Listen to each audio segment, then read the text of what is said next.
kasihan saya melihat karyawan yang sudah tidak bisa makan lagi tiap hari atau mereka sudah tidak punya uang. Kami di pengusaha pun tidak akan kuat karena nanti kondisinya di sini adalah masalah force majeure yang sudah menjadi nasional. Di situ disampaikan oleh Pak Gubernur bahwa mengatakan bahwa PSBB ini nanti hotel juga akan tutup. Nah, kita bertanya, kenapa hotelnya harus ditutup? Saya bilang gitu. Ini harus hati-hati. Apakah dengan menyampaikan penutupan berbagai macam sektor di situ pemerintah sudah menjalankan kewajibannya?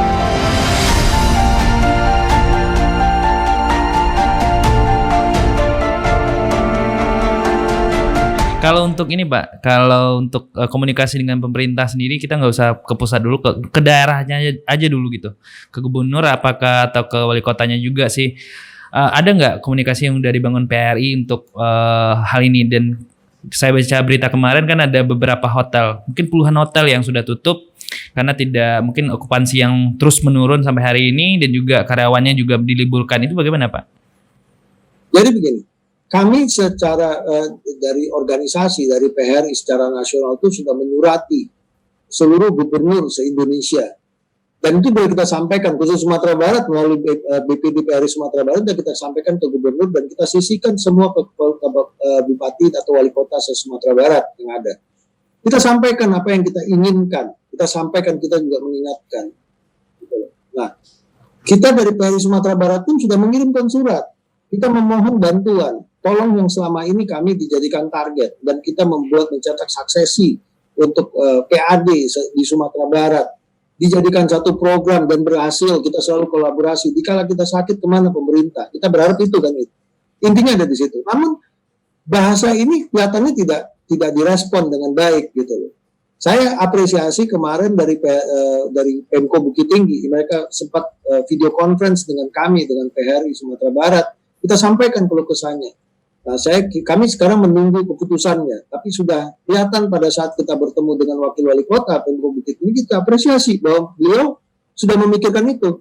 Apa yang tadi kita sampaikan, kita permintaan itu, mereka akan pertimbangkan dan mereka merasa yakin itu bisa diputuskan. Nah, sekarang kita tinggal mendengar surat keputusan, jadi jangan sampai nanti itu menjadi PHP juga, kita kan nggak lucu juga gitu. Namun secara provinsi itu banyak hal ya. Contohnya saya sampaikan dulu. Saya pernah komplain, pernah ada berita waktu itu pemerintah provinsi mengirim surat ke Kementerian Perhubungan untuk menutup sektor penerbangan ke Sumatera Barat. Saya sampaikan di situ, saya langsung sampaikan ke pemerintah, ke Pak Gubernur, saya bilang, kita nggak perlu ditutup lah Pak, nggak usah dikasih surat, nanti tutup sendiri. Hotel nggak usah disuratin, tutup sendiri Pak, orang marketnya nggak ada kok.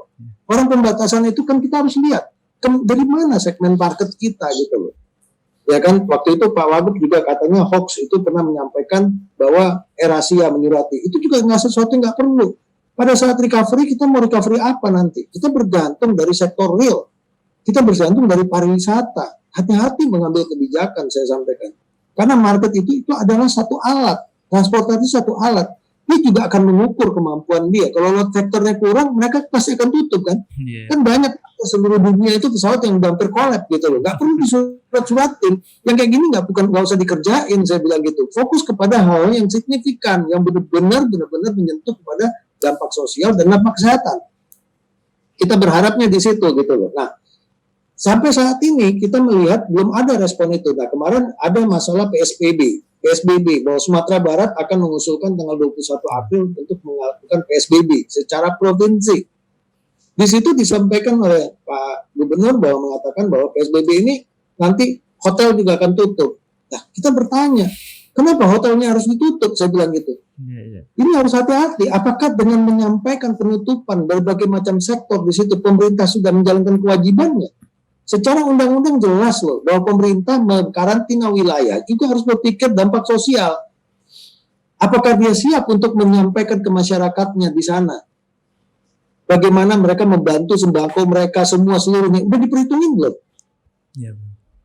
Ya, satu. Yang kedua, hotel. Kalau kita bicara hotel, selama akses penerbangan kan nggak boleh seorang gubernur atau seorang wali kota, kepala daerah itu menutup bandara. Itu kewenangan pusat, bukan kewenangan provinsi. Lah, pesawatnya masih jalan. Berarti masih ada orang bergerak, walaupun jumlahnya sedikit. Apakah mereka isolasi karantina wilayah mereka menutup perbatasan? Tidak juga kan? Tidak. Berarti masih ada orang yang bergerak. Kalau hotel ditutup, orang ini mau kemana? Mau camping? Mau di mana dia? Iya betul. Itu masalah. Makanya saya kasih contoh, saya sudah sampaikan juga ke Biro Humas melalui ini Pak Jasman, saya sampaikan di situ, Pak tolong ini dikoreksi dan tolong dipertimbangkan, saya bilang gitu. Saya kasih contohnya perda dari kebijakan Gubernur Jawa Barat, kebijakan Gubernur DKI. Saya kasih contoh daerah besar, mereka tidak menutup hotel karena hotel itu menjadi sarana yang lain. Hotel itu menjadi sarana fasilitas akomodasi bagi para medik misalnya. Bisa. Yang kedua, hotel itu bisa menjadi tempat isolasi mandiri. Kalau isolasi mandiri ini harus jelas. Ya, bahwa hotel itu harus ada SOP-nya untuk isolasi mandiri. Bahwa orang yang dia mengatakan dia isolasi mandiri, berarti dia nggak boleh keluar kamar dong. Kalau dia berkeliaran bukan isolasi mandiri, dan dia minimum menginapnya itu harus 14 hari. Kalau di bawah 14 hari itu bukan isolasi mandiri namanya. Itu tamu reguler namanya. Itu harus jelas. Nah, yang ketiga, ada orang yang staycation, mungkin dia sudah bosan di rumah di karantina, terus dia mau di hotel lah, bisa kan melakukan seperti itu. Itu namanya staycation. Atau orang yang tadinya orang work from home, bosan dia work from home, dia mau di hotel, dia punya duit, dia mau di hotel aja deh. Dia work from hotel, bukan work from home, bisa kan seperti itu. Atau yang terakhir, orang yang mungkin dia dalam kegiatannya, dia masih tetap harus bergerak, dia terbang, naik pesawat, datang, ini mencari rumah keduanya hotel, dan dia harus bisa masuk kan gitu. Namun hotel harus menggunakan sistem SOP yang jelas kan gitu. Jadi dia boleh buka, tapi dia harus memiliki SOP yang jelas untuk masalah penanganan COVID.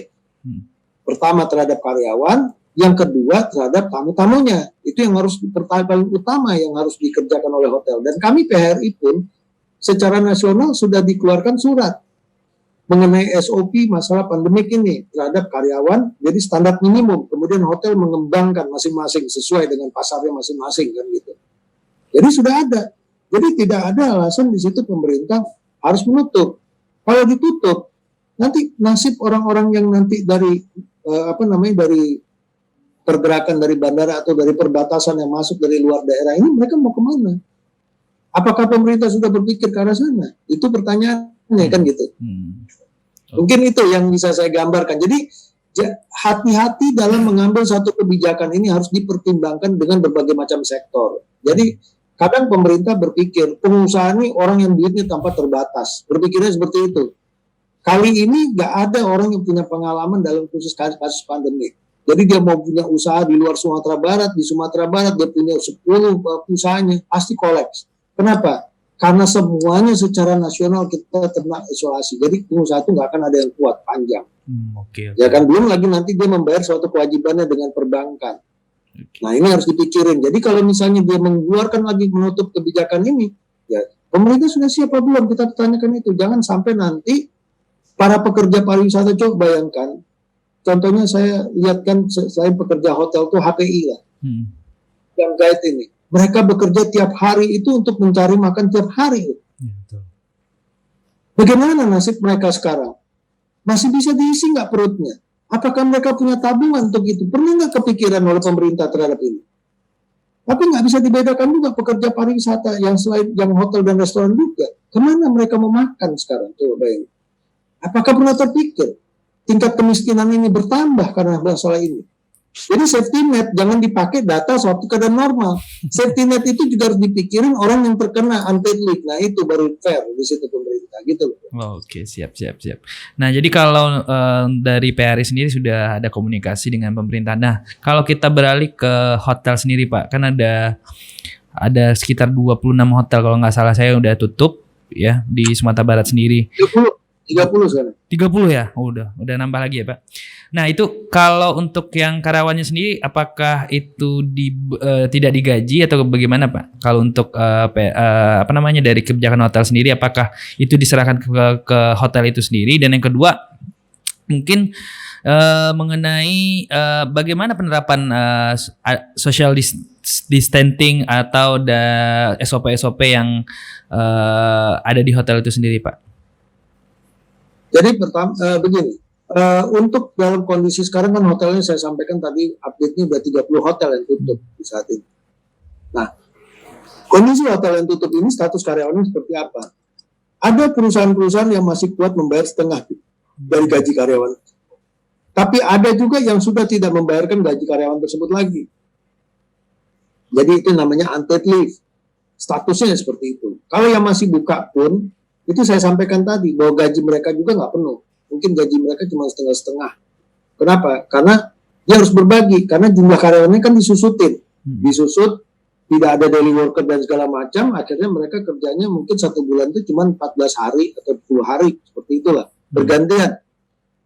Itu statusnya sekarang. Nah, kalau kita bicara masalah social distancing segala macam untuk SOP di hotel, jadi hotel itu begini sekarang, kita mayoritas tidak menggunakan lagi namanya restoran. Jadi breakfast itu kita berikan langsung ke kamar. Karena masalah social distancing tadi kan kita mengakomodir itu. Dan kalaupun masih ada yang membuka restorannya, maksudnya untuk breakfast segala macam, itu diatur tata duduknya supaya tidak saling berdekatan. Biasanya kan boleh berkumpul. Kalau sekarang kan tidak. Dan itu tidak sulit dilakukan karena memang jumlah tamunya juga nggak banyak kan gitu. Ya kan, kadang nanti ada juga yang menggunakan misalnya untuk direservasi itu tidak boleh berkumpul terlalu ketat ya, padat di depan resepsionis, atau di dalam lift juga dibatasi jumlah orangnya. Itu merupakan SOP dari hotel itu sendiri. Dan bahkan tamu yang masuk pun dicek dengan thermoscanner kan, untuk diukur body heat-nya seperti apa. Ya kurang lebih seperti itu. Kalau untuk ini Pak, himbauan dari PRI Sumbar sendiri Pak, kan banyak orang-orang yang karyawan hotel ini harus dirumahkan, ada yang menerima setengah gaji dan juga ada yang tidak dibayarkan. Bagaimana, apakah ada mungkin solusi ataupun ya kiat-kiatnya lah Pak, bagaimana untuk mengantisipasi hal ini Pak? Justru saat ini kami itu sudah buntu ya dalam memberikan satu solusi terkait ini. Makanya kami di PR itu berjuang, yang kita perjuangkan itu adalah satu kebijakan, nomor satu. Untuk perusahaan itu kebijakan. Yang nomor 2 itu adalah karyawan. Karena mungkin sudah ada yang melihat lah video yang beredar masalah posisi kita di dalam sektor pariwisata, khususnya kalau di lingkup orang-orang hotel ini ya. Bagi karyawan yang mungkin masih baru, nggak kebayang, kok bisa ya saya di-unpaid. Padahal bagaimana perusahaan bisa membayar kalau misalnya marketnya nggak ada, revenue-nya nggak ada kan gitu. Posisi tidak mudah menjadi pengusaha itu gitu. Pengusaha itu tidak mudah. Jadi saya mengibaratkan begini. Saya punya usaha hotel, itu ibaratnya saya punya negara. Saya jadi kepala pemerintahan, jadi presiden, jadi gubernur, dan jadi segala macam saya. Saya punya rakyat.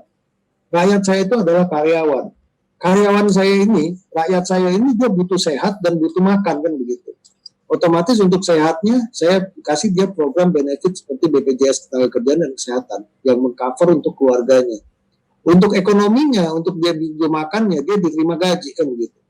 Tapi negaranya lagi sulit nih. Saya ini kan negaranya negara kecil, beda dengan negara yang punya negara Indonesia kan gitu.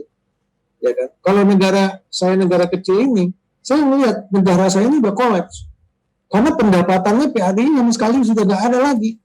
Dan kita nggak punya tabungan yang cukup banyak seperti negara Indonesia kan gitu. Seperti ASN yang digaji itu dia punya negara kan, negara ini punya siapa? Kan punya kita semua. Tapi ada aparat yang bekerja dalam situ yang bentuknya ASN atau wakil rakyat kan begitu.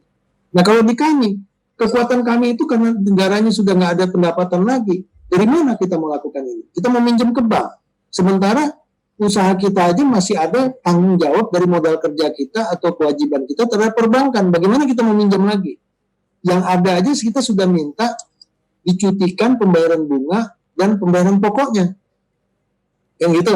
Nah sekarang kita menciptakan duit pinjaman apa lagi? Beda dengan negara. Negara masih mau minjem ke World Bank, segala macam masih bisa. Kalau kita nggak bisa lagi. Apa yang terjadi? Kita minta bantuan kan? Nah kita minta bantuan, negara kita minta bantuan ke pemerintah sekarang kan gitu. Benar nggak? Ya. Jadi yang punya ini terpaksa minta bantu ke pemerintah lagi karena kami sudah tidak kuat. Apa yang kita minta bantu dalam porsi kebijakan? Kebijakan ini untuk menjadi likuiditas daripada perusahaan itu atau cash flow-nya termasuk karyawan Kemudian juga kita minta untuk kebijakan terhadap karyawan-karyawan kami, tolong bantu karyawan kami supaya dia tetap bisa makan sampai selesai pandemik ini. Kalau pandemik ini sudah selesai, kami bisa buka dan bisa bekerja lagi, itu tentu menjadi kewajiban kami di situ. Nah, itu yang menjadi tolak ukurnya itu adanya di sana gitu. Itu yang jadi kalau ditanya apa yang bisa pengusaha lakukan, pengusaha ini nggak bisa bertahan cukup lama. Mungkin bulan Mei udah chaos semua pengusaha ini. Sekarang masih ada yang masih bisa menjalankan beberapa. Coba perhatikan, yang tutup itu akan bertambah terus. Ada juga yang tutupnya ogah-ogahan gitu loh. Jadi dia masih buka OTE-nya. Jadi kalau ada tamu dia buka lagi gitu. Ada, Pak. Tapi kalau dibuka begitu aja juga nggak akan ada tamu. Lah kita kan saya ditanya waktu itu dalam satu rapat PHRI, saya ditanya, Pak, bagaimana sikap PHRI? Ada hotel yang tutup tapi tutup enggak. Kecian tutupnya enggak tutup, tapi di kecian tutup ini enggak ada tutup. Dilihat tutup. Tapi mesti terima tamu kalau ada tamu. Lah saya bilang, yang kayak gini nggak usah dimasalahin. Orang sekarang berjuang untuk hidup, saya bilang. Orang berjuang untuk makan. Kalau masih ada tamunya untuk memperkecil, dia kemudian ada tamu, ya dia terima, dia buka gitu. Yang penting tamu menerima, membayar, dan menerima apa yang menjadi haknya dia, kan gitu. Dan hotel menjalankan kewajiban dia kepada tamu. Dia sudah membayar, dia juga menerima haknya dari sana gitu. Itu yang penting. Karena hukumnya tidak bisa kita membuat satu aturan yang standar normal saat ini. Orang akan berupaya dengan segala apapun untuk berkreasi supaya bisa menghidupi, menutupin tadi utilitas cost atau kewajiban terhadap pemerintah, dan mungkin kalau bisa ada lebihnya untuk karyawan mereka. Gak mungkin pengusaha itu anarkis sampai gak mikirin karyawannya. Tapi kalau dia sudah tidak mampu, apalagi yang harus dia perjuangkan begitu? Itu pertanyaan. Oke, mungkin terakhir Pak, dari omongan kita tadi kan ada beberapa keluh kesah lah dari pengusaha, terutama dari sektor wisata, yaitu hotel dan restoran. Nah, mungkin dari PHRI sendiri, mewakili PHRI sendiri, mungkin ada harapan kepada pemerintah. Apa sih bantuan yang bisa diberikan kepada yang terdampak lah di sektor pariwisata ini? Kan sangat banyak, karena salah satu sektor pariwisata ini adalah salah satu penopang dari ekonomi di Sumatera Barat juga sendiri ya. Nah, yang kedua mungkin himbauan bagi hotel-hotel untuk selama corona ini bagaimana Pak? Mungkin terakhir Pak. Jadi kalau untuk pemerintah, kami berharap di sini mohon dengan kondisi seperti ini, pemerintah harus mengambil suatu keputusan yang bijak terhadap para pelaku usaha pariwisata. Kita banyak di sini dan kita menjadi penopang PAD, menjadi andalan di Sumatera Barat untuk yang menghidupkan sektor Sumatera Barat supaya menyerap tenaga kerja, menjalankan stimulus ekonomi di Sumatera Barat dan segala macam, dan menghidupkan UMKM. Nah, harusnya pemerintah juga mengambil sesuatu yang bijak, dan tolong dipikirkan apa yang menjadi kewenangan di pemerintah daerah itu yang dijadikan stimulus bagi pelaku supaya pelaku ini mempunyai likuiditas dan cash flow yang saya sampaikan, yang sudah kita sampaikan melalui surat, melalui statement, ya seperti PBB, pajak reklame, dan apalagi yang itu yang menjadi kewenangan di daerah. Jadi jangan nanti diadu dengan kewenangan pusat. Yang kewenangan daerah kita mau lihat apa yang mereka berikan. Dan ingat bahwa pekerja pariwisata yang sudah tidak dibayarkan lagi atau tidak bisa hidup lagi dari pendapatan mereka, itu sudah masuk ke sektor masyarakat miskin. Jadi jangan berpikir safety net itu adalah data yang digunakan pada saat kondisi normal. Kondisi baru ini harus diupdate datanya. Jadi pemerintah bertanggung jawab untuk itu dalam melakukan kebijakan apapun. Jadi sekali lagi kami mohon, tolong perhatikan. Kasihan, saya melihat karyawan yang sudah tidak bisa makan lagi tiap hari, atau mereka sudah tidak punya uang. Kami di pengusaha pun tidak akan kuat, karena nanti kondisinya di sini adalah masalah force majeure yang sudah menjadi nasional. Mana ada bisnis apapun nggak jalan di sini. Sektor makan minuman pun yang hidup itu cuma apa? Yang bahan pokok kebutuhan rumah tangga yang hidup. Yang lain juga tidak. Mungkin kita bayanginnya masih hidup, enggak juga. Mati mereka. Gitu loh. Apalagi Sumatera Barat, apa yang mau hidup sekarang saya pertanyakan gitu. Ya. Kemudian untuk kawan-kawan hotel, saya sudah sampaikan di grup, kalau masih yang buka, itu harus berpikir, kalau mereka bicara untuk fasilitas paramedik atau gugus depan, mereka harus punya SOP yang clear ya di sana. Jadi harus jelas bahwa di sini mereka menerapkan sistem untuk para dokter atau gugus depan. sehingga tamu-tamu kita itu bisa merasa nyaman dan tidak juga nanti virus itu berkembang kemana-mana. Ya, jadi sistemnya harus benar, harus jelas bagaimana SOP-nya nanti. Kemudian yang untuk isolasi, kalau mereka bergerak untuk isolasi mandiri, mereka harus clear juga bahwa orang itu untuk isolasi atau tidak gitu loh. Jadi harus dijelasin mana yang isolasi, mana yang tidak. Kalau isolasi, mereka itu memang benar harus 14 hari di kamar, tidak boleh mereka keluar. Jadi kalau mereka sudah keluar yang isolasi mandiri, bukan berarti orang ini keluar masuk hotel, itu akan menyebarkan virus lagi kan gitu. Mereka harus di kamar selama 14 hari, nanti pola pembersihannya nanti diatur, kemudian makannya pun harus di kamar, nggak boleh di restoran. Tapi kalau orang lagi isolasi, makannya breakfastnya di restoran itu nggak benar. Nah, pemerintah harus juga ngawasin di sini. Jadi jangan sampai mengganggu penyebaran penyakit ini makin menjadi besar hanya karena apa? Karena SOP tidak diterapin. Nah, kemudian jelas juga bahwa hotel itu tidak untuk isolasi mandiri atau apa, itu kan harus jelas. Nah, kalau dia hanya untuk tamu reguler, misalnya staycation, saya sampaikan tadi, orang yang bosan ya di rumah, saya mau di hotel deh, gitu loh. Mungkin karena nggak ada PRT-nya nggak ada atau apa segala macam, dia mau di hotel supaya dia nyaman gitu loh, mau liburan di hotel. Oke saja nggak ada masalah. Tapi harus jelas, SOP-nya juga harus jelas. Jadi nggak bisa diaduk nih semua konsumen. Jadi kalau misalnya ada tamu dari luar, itu seperti apa gitu loh. Saya menghimbau, upayakan kita tidak memanfaatkan restoran dulu. Jadi harus diatur masalah social distancing itu harus diinikan. Jadi hati-hati, tidak boleh kita sembarangan membuat suatu bahasa marketing yang berdampak nanti ada faktor resiko terhadap tamu itu sendiri dan penyebaran penyakit itu sendiri. Itu himbauan saya kepada para pelaku. Jadi sehingga jangan kita bicara masalah bahasa marketing untuk ini, tapi membabi buta tanpa memikirkan akan ada perkembangan. Karena sudah kejadian di daerah lain yang akibatnya adalah karyawan restoran itu pun tumbang terkena virus tersebut gitu loh. Karena dari tamunya tadi penyebarannya itu yang saya maksud gitu. Jadi itu intinya ada di situ. Jadi jangan sembarangan. SOP adalah menjadi suatu yang wajib. Kejelasan marketing atau market itu juga menjadi suatu yang konkret. Jadi harus diikuti. Nah, pengawasan ini yang harus kita sama-sama lakukan, baik masyarakat, pemerintah, dan lain sebagainya. Ini. Oke, nah itu udah adalah ya himbauan harapan dari PHRI sendiri ini buat sektor pariwisata terutama dari pihak hotel dan restoran. Mudah-mudahan apa yang jadi keluh kesah dari PHRI sendiri didengar oleh pemerintah daerah, terutama pemerintah daerah, karena memang banyak sekarang kita lihat bahwa orang kehilangan pekerjaan. Salah satunya yang terbanyak itu kalau untuk Sumatera Barat adalah di sektor pariwisata, karena sektor pariwisata adalah salah satu penopang yang mungkin persentasenya lebih tinggi daripada yang lain untuk di sektor UMKM-nya juga sih. Nah, terima kasih kepada Pak Maulana karena udah mau berbagi mengenai PHRI sendiri, mengenai berdampak corona dari ke hotelnya, restoran sendiri. Terima kasih udah menyempatkan waktunya. Mudah-mudahan coronanya cepat hilang. Sektor pariwisata kembali baik lagi ke depannya. Sekali lagi terima kasih kepada Pak Alan Maulana Yusran, Ketua PHRI Sumatera Barat. Ya Pak. Oke, terima kasih buat